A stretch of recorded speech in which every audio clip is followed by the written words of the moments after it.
Welcome back to BizTrendsTV. In this exciting episode, we're going to dive into a key growth trend that is reshaping the landscape of South Africa and Africa's economies. That is the informal economy, often referred to as the grey economy. Nonetheless, this sector of our market is brimming with potential. And today we're joined by an exceptional guest, Gigi Alcock, who is an Afropreneur, a marketer, a speaker, and author. His journey from political activist to entrepreneur has made him a pioneering voice in uncovering the invisible economies of our cities and our rural homelands. As the founder of KasiNomics, amongst many other initiatives, which we'll get into in a second, Gigi has dedicated his career to uncovering the hidden value of our informal sector, and he's here to shed light on how businesses can tap into this massive yet overlooked space. In this episode, we'll be exploring how the trends shaping the informal economy, why it's crucial for businesses and communities, and what it all means for the future of South Africa's growth. Welcome. Great, thank you. Thank you so much for joining us today. You've built your career around understanding and unlocking the value in, as we've said, the informal sector. Can you tell us a bit about your journey as to why you are pioneering, exploring this space, and how it is that you got to where you are right now? Sure. So I grew up in a mud hut in a Zulu village in a place called Msinga in KwaZulu-Natal. My parents were political activists and community workers, and they basically built a mud hut on the edge of the Tugela River in Msinga. People often say to me, "Where's Msinga?" I used to struggle to explain. Now I just say to people, it's right next door to Nkandla. So it gives you an idea of where Msinga is. Anyway, we grew up like young Zulu kids. And my mother taught us at home, so we were really kind of entrenched in that community. I basically moved from there to being a political activist in the late 80s and early 90s. And I wasn't qualified for anything, so I never went to university. I realized quite late on that the real opportunity, I moved to Johannesburg. They call Johannesburg Gwandonga Ziyaduma in Zulu, because Gwandonga Ziyaduma means a place where the walls thunder, because it's a loud, scary place. And when I moved here, I realized that the huge opportunity lay in these unknown spaces which I had access to, which I could, go into the Zulu migrant worker hostels in like places like Jabulani and Jepi and stuff, to my Zulu childhood friends, and equally because of my kind of political connections, I could go into the townships and hang out with the comrades in that space. And so, long story short, ended up building a business called Minanawe Marketing with two of my friends from that time, Sandile and Jabulani, and we basically built the first business that focused on the township. And it's hard to believe now, in the early 90s, that market of the township or rural areas wasn't considered a real economy. And so we built Minanawe, which means you and I, and over the years built a huge number of very successful businesses. One of the ones we're famous for is we built a 3 billion rand a year business for Parmalat and Parmalat cheese slices, going into what's called a kota, the township kind of hamburger, as well as into amagwinya or vetkoek, and many other successful kind of marketing stories.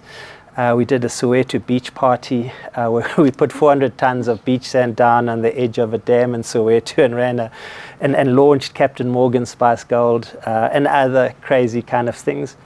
And in that process, I ended up writing 2 books about that space. Well, I wrote 3 books. One was called Born White Zulu Bred, about how I kind of grew up and the move to the city. But KasiNomics was really about the economics of the informal space. That's kind of the journey. Well, let's get into that a bit further. Talk to us a bit more about KasiNomics and about that informal sector. What exactly is that market, and why do you think that it is so underappreciated and at the same time really so significant to our economy? Sure. So I called it KasiNomics because the informal economy, or even the township economy, is massively underestimated in terms of its scale, its size. And the problem is when you think of the word informal, it implies unstructured, unsophisticated, small scale, low income and so on. And the reality is that there are massive businesses in that kind of space. I mentioned, for instance, the Parmalat cheese slice story. That's just in like into the Gorda, the fast food market. And so the concept behind KasiNomics was really revealing this space because, and in many ways, it's the future of economic activity in the space where the formal economy is in many ways flatlining. This is basically the space that's really growing. And it's also, the mistake people make is that they assume that, when I say township economy, people go like, spaza shops. And the reality is that if you take a mirror to the formal economy, you will find every one of those businesses represented in the informal economy, be they the fast food sector, Gasi auto traders, the beauty sector, hair salons, fast food, what I call Gasi course, and on, rental, amaroom, backroom rental. So there's a huge number of different businesses operating in there. And in many cases, they're actually very successful businesses. They're not there because they don't have alternatives. Often they've left the formal sector and they've actually moved into those kind of spaces. So tell us a bit about the size of this invisible market, this the bottom of that iceberg that we kind of see in our economy, because we kind of know how big or how small our formal economy is, but how do you measure something that has not been measured? What is the size of the opportunity here, and how can you yourself justify it? Because this is really the sermon that you go out there and preach. So the number that I have, and that's just figures I have access to, is around about 750 billion rand a year in turnover in that sector. And that probably only represents 2/3 to 3/4 of it. And I'll just give you some idea, just how do we get to that. So if you look at the spaza sector, which has had huge growth recently. According to Trade Intelligence, a business that does work in that sector, it's worth about 190 billion rand a year across about 100,000 outlets. The fast food sector, across a range of things from Shisanyamas, Gordas, Amapleti, and so on, is about 50,000 outlets doing 90 billion rand a year. The beauty sector, hair salons and stylists, is about 10 billion rand a year. The taxi sector, we all know and love, is about 50 billion rand a year across about 250,000 taxis, and that's according to SA Taxi Finance, who finance that sector. Even the muti sector, herbal traditional medicine, is about 18 billion rand a year, and that's according to some studies done by one of our universities. The stokvel, and what we call our society, which is saving stokvels, is a 44 billion rand sector. And then if you look at like obscure sectors people don't know about, is like the backroom rental sector is a huge sector. That's 20 billion rand a year is earned by South African households in backroom rental. And staying with rental, if you look at the spaza sector, 70% of the spaza owners and operators are Somali or Ethiopian, and they rent from South Africans. And there's another 25 billion rand a year earned by South African households in, call it business rental, renting out their premises to these Somalis and Ethiopians. And so I could go on and on. There's a huge number of sectors there. The auto sector, auto mechanics, the building sector, bakeries, township bakeries, caterers, car washers. You could literally go on and on. Every single sector is represented. I just have figures for what I would say is about, and they're not all my figures, as I mentioned, from a range of sources. But as I said, 750 billion rand conservatively a year. That's quite an incredible number. But now talk to me about attempts to formalize this informal sector. Do you think that this is a good idea? Is it a necessary idea? And what is going to happen in that space? Because this kind of reminds me of the attempts to quantify and formalize the care economy, for example, all the unpaid care labor that women in particular sort of add to the economy. Are attempts to formalize this economy really about tracking so that it can be taxed? We know this is an issue at the moment. Or is it a case of it needs to be formalized in order for it to grow? Or is this something that's going to benefit the rest of the economy rather than the formal economy? Talk to me about that dynamic. So I think that so I believe in what I call hybrid formality. And we've got a misconception that people stay informal or operate using cash because they don't want to pay tax. And a recent report by the International Finance Corporation, part of the World Bank, asked a couple of thousand informal businesses, why do you operate in cash? And 3% of those said so that we don't pay tax. So the reality is there's very different reasons why people are informal. So as an example, if we look just at stay with cash, card payment has become huge in this space. So I recently did a little bit of work with a company called Alcock, which is a listed entity. And Alcock has a little device on spaza shops or hair salons or taverns where where you can initially you could pay cash and you could buy airtime, electricity, lotto tickets, and so on and so forth. Then they added a card acceptance device, and they've got about 70,000 of these devices around all of South African townships. They do 2 billion rand a year in turnover. In November 2021, they did 100% of that 2 billion rand a month in cash. In November 2023, they were doing over 40% of that was now card payments. So there's been a dramatic shift away from cash. And that for me is this kind of concept of hybrid formality, is where a trader who's operating on, say, a busy street corner or on a taxi rank, that informality is important because they're close to where their customer is. At the same time, if they can formalize things like payments and accept card payments, they formalize that part of their business. And one of the other things that I think are quite important to formalize is security of tenure. So many of the people operating that space are operating from the front of a house in a container, or they've got a tabletop in a street in downtown Joburg and stuff.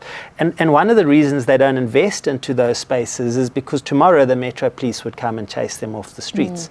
And so there's a real opportunity to actually create some sort of guarantee, because once they actually are established there, they'd pay rent, they would invest in growing that business, they could sell it once they'd reached the end of their career.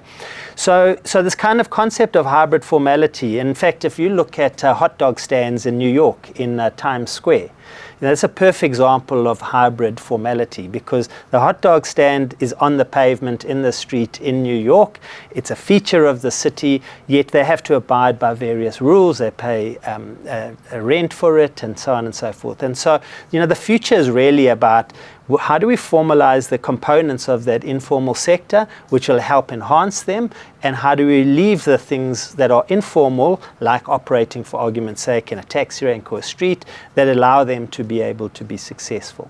How do you formalize the informal economy without destroying or limiting that informal economy? That's, of course, the balance we have to look at.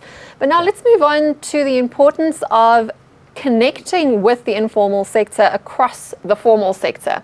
So why should formal sector businesses and entrepreneurs be paying attention to the sector, and what do they need to know about it in order to work with this market? Look, I think that the reality is that the informal sector is powering the formal sector in many ways. If we look at, for instance, a bank like Capitec is booming. It's one of the most highly valued stocks in South Africa. Who is their audience? It's that audience. And Gerrie Fourie, the CEO of Capitec, recently said, I've done some work with them, showing them how big the space is. And he recently, did a talk where he said the size of this informal economy is completely undermeasured, and they believe that the real future of a lot of their business is actually banking this informal sector. If you look at the shopping centers, for instance, the Vukile Property Fund, which is a listed business on the stock exchange, the Vukile Property Fund's recent figures showed that township shopping centers were growing at 14%, rural shopping centers growing at about 7%, and their urban shopping centers, the ones around us here, were growing at 4%. There's another listed entity, Exemplar, who put shopping centers into townships and rural areas, and Exemplar has shown massive growth in these kind of sectors. Now, the point is that actually if we had massive unemployment like everyone says, and if we didn't have this informal economy, how is it possible that township shopping centers are growing at 3 times the level of the urban shopping centers? So we see a lot of growth in that, and then we see it in other spaces. People like if you look at the meat sector, there's a massive growth in meat provision to that space, and you have chains like Roots, which you probably never heard of, which is a kind of retail and wholesale butchery. And there's lots of them in the townships and doing incredibly well, supplying the fast food sector in the townships with meat and other supplies. So there's a lot of interaction between the informal and the formal sector, not only in supply, but also in many ways we find that partnerships in that sector actually reap really big benefits. Great. So I know you've touched on it, but maybe a bit more explicitly and succinctly, what are some of the misconceptions and challenges that need to be overcome when it comes to looking at the future of working with the informal sector? So I think the first thing is that we need to recognize that there are genuine businesses. And we have this misconception, so recently the Minister of Small Business Development said, we need more entrepreneurs in the townships. And I'm like, there are hundreds of thousands of entrepreneurs in the townships. We just have to recognize them as such. The reality is that many of them are also quite large. I was in Tembisa about 2 weeks ago, and I'm doing a project for Supreme Flour with Township Bakeries, and I met a lady there who's got this bakery. It's literally in Winnie-Mandela, which is a shack settlement on the edge of Tembisa, and she bakes 4,000 loaves of bread a day.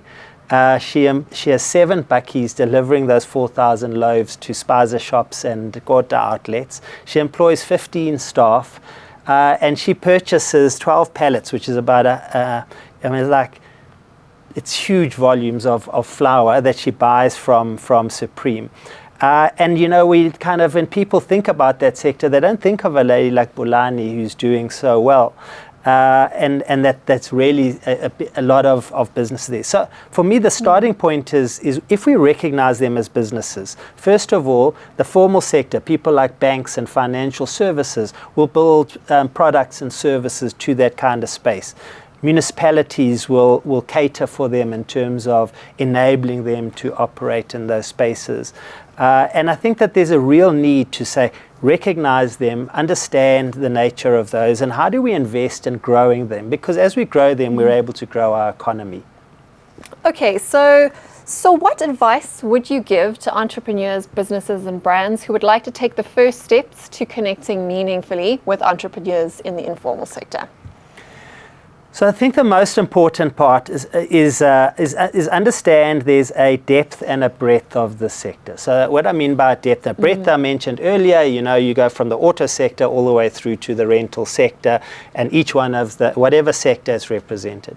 The second part is the depth, is that you have the really small one all the way through to the really big one represented in the space. So first of all, choose which sector do you want to engage in and at which level. Do you want to work with the vegetable trader who's just buying at the fruit and veg market, who sits on who's got some cardboard on the ground, or do you want to get to the person who's in a bakkie who's turning over some serious money?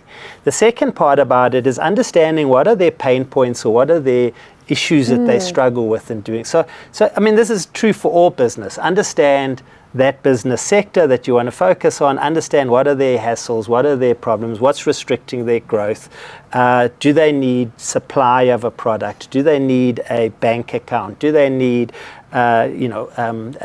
financial accounting services. There's a whole range of different things, and once we understand those, I think that you really open opportunity in terms of how you then engage with those businesses. Well, I think you make a pretty good case that the informal sector is growing in many ways, maybe with or without our knowledge, even faster than the formal sector. So what are some of those things that the informal sector does actually need from the formal sector or from other businesses?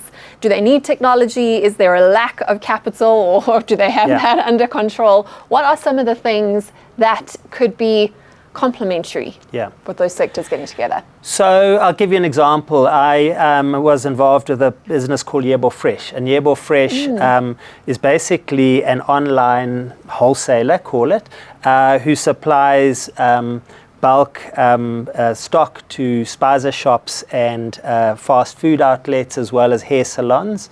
And they started in the Western Cape, started by a remarkable lady, Jessica Boonstra, who's Dutch, who came here and recognized the really big opportunity. And in essence, what they do using a WhatsApp platform is that a trader doesn't have to leave their store and go to the wholesaler. They can literally WhatsApp an order to Yebo Fresh. Yebo Fresh will then pick and pack that offering, and then they'll deliver it. And not only that, what they've built in is a 7-day stock advance, so you can in essence get credit on those purchases for 7 days, or as they mature they can go to 14 days and so on. So so it's in essence taking an Amazon concept and bringing it into supplying spaza shops. And really what they understood there was there's a real pain point for spaza shops. When they leave their shop to go and stock up, they have to close their shop, or they leave their staff and the staff steal them blind. So the second part of it was that they recognized that the spaza owner also has to shop around quite a lot. He doesn't just go to one wholesaler. He goes and finds where are the specials, where are the cheapest products. So he's doing this kind of procurement job, and he's going on to broadsheets and other things. And they could, in essence, source the cheapest products from a range of different sources, and he doesn't have to go and do this like shopping around. And then the other thing is cash flow. Cash flow is a huge issue for people. They're buying, they're selling. Many of those spaza shops give credit to the social grant recipients on grocery items. So now his money is trapped in credit. Now he can actually purchase, because we have what we call Mampara Week. Mampara Week is the week when your budget is longer, the month is longer than your budget. And then you go to the spaza shop and you get goods on credit. So they understood all of those different dynamics and then built stuff around that. And I think that that's a kind of model that you need to look at is, as I said, choose the sector, understand what their pain points are, and how you can supply into that kind of space. That's a beautiful example of working together to grow together. And speaking of growth, our last question for you today is what's ahead for the informal sector in South Africa? Do you see it as being optimistic or growing, or what's your take on, give us, say, the next 5 to 50 year view? Sure, 5 to 50. I'll give you the up to 5, I think, at this stage. So it does depend on the sector, but let's put it this way. The first is, my first book was KasiNomics. My second one was KasiNomic Revolution, because I said there was a revolution happening in this space. And I'm busy working on a third one called KasiNomics Unleashed, because in many ways it's really like this liberation of the sector, and it's growing. So we are going to see continued growth. We're going to see a continued formalization. Cash will go from about 80% today to about 30% in the next 5 years. And that enables these businesses who are now out of cash, who are accepting card and other payments, to raise money from people like Yoko or Ikorka, or many of those people who, once you've got a transaction record, lend them money. I think we're also going to see a growth in certain sectors. What we're seeing is the massive growth of the beauty sector. Despite my hairstyle, I've done a lot of work in the hair space, and hair extensions, wigs, lashes, nails are seeing a boom. In fact, a crazy number. According to Hollard Marine, the most stolen product in South Africa's ports, imported product, is hair extensions and wigs. So the beauty sector is going to boom. Fast food is going to boom, or what I call out-of-home food. In essence, people are increasingly, and load shedding drove this, where people wouldn't cook at home. They'd go down the road to a chicken dust outlet, Quarter outlet, whatever, and they would shop there. And what we have is this massive, as I mentioned earlier, backroom rental sector, that 20 billion rand a year.